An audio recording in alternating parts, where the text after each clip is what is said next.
Donc le syndrome des loges, je connais très très peu. Et on a en fait une équipe à l'hôpital Nord qui est reconnue, spécialisée. Alors ils font des prises de pression en course, etc. Et alors moi j'ai une question parce que vous parlez d'aponévrotomie. Et je sais que l'équipe de Nord recommande l'aponévrectomie, c'est-à-dire la résection d'une bandelette. N'ayant aucune idée sur l'intérêt des deux techniques, quel est votre point de vue? Donc l'aponévrotomie consiste à fendre l'enveloppe et l'aponévrectomie consiste à découper une largeur d'enveloppe, ce qui expose théoriquement moins au risque de symphyse post-opératoire.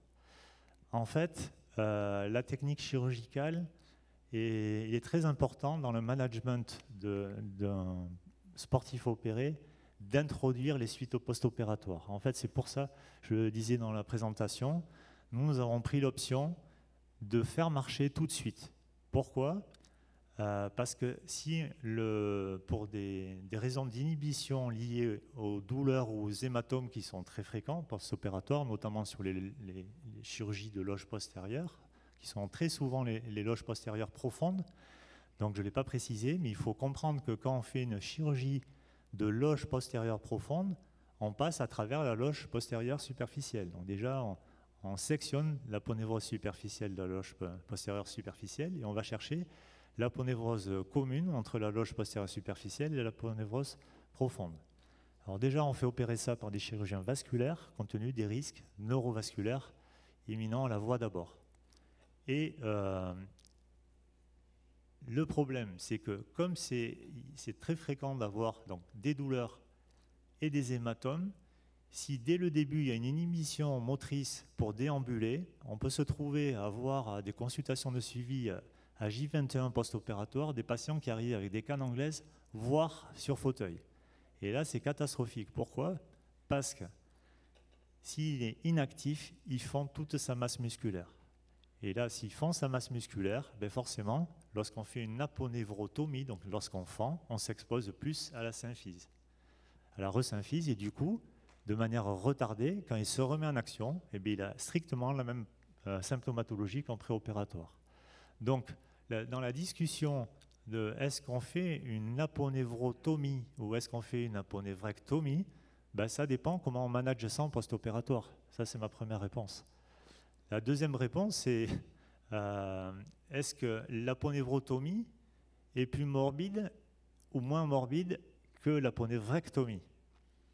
Ben, j'ai partiellement répondu à la question parce que lorsqu'on fait une aponévrectomie, eh bien, on a une exposition qui est encore plus large de la zone et donc on doit écarter encore plus les tissus pour réséquer une bandelette tout le long, puisque si la voie d'abord des loges postérieures profondes se fait par une incision cutanée du bord comme ça postéromédial de 10 cm, il faut bien comprendre qu'on fend tout le long du segment jambier.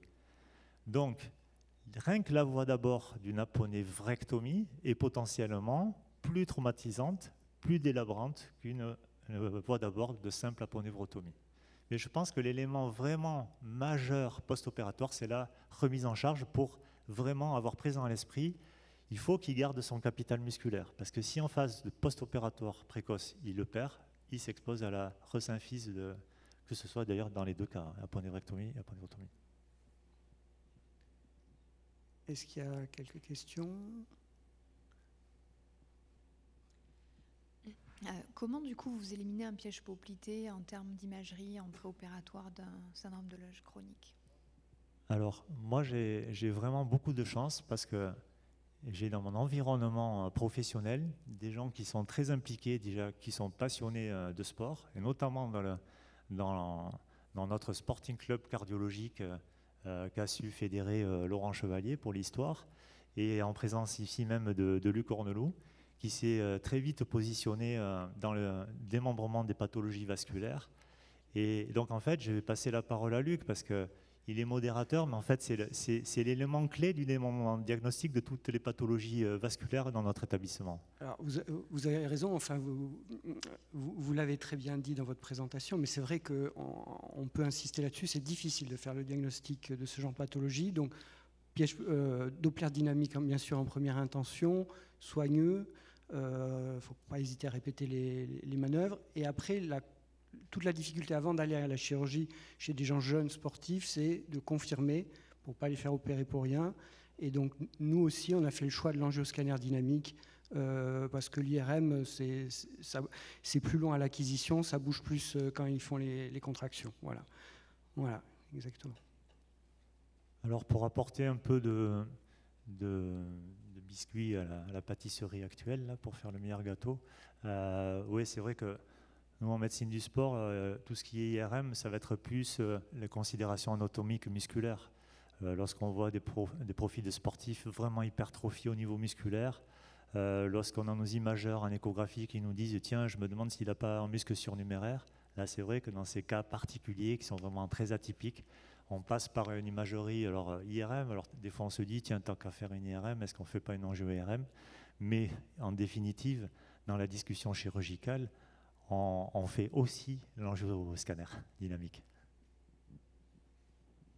Bon, je crois que malheureusement, on n'a plus de temps, mais merci beaucoup à chacun d'avoir participé.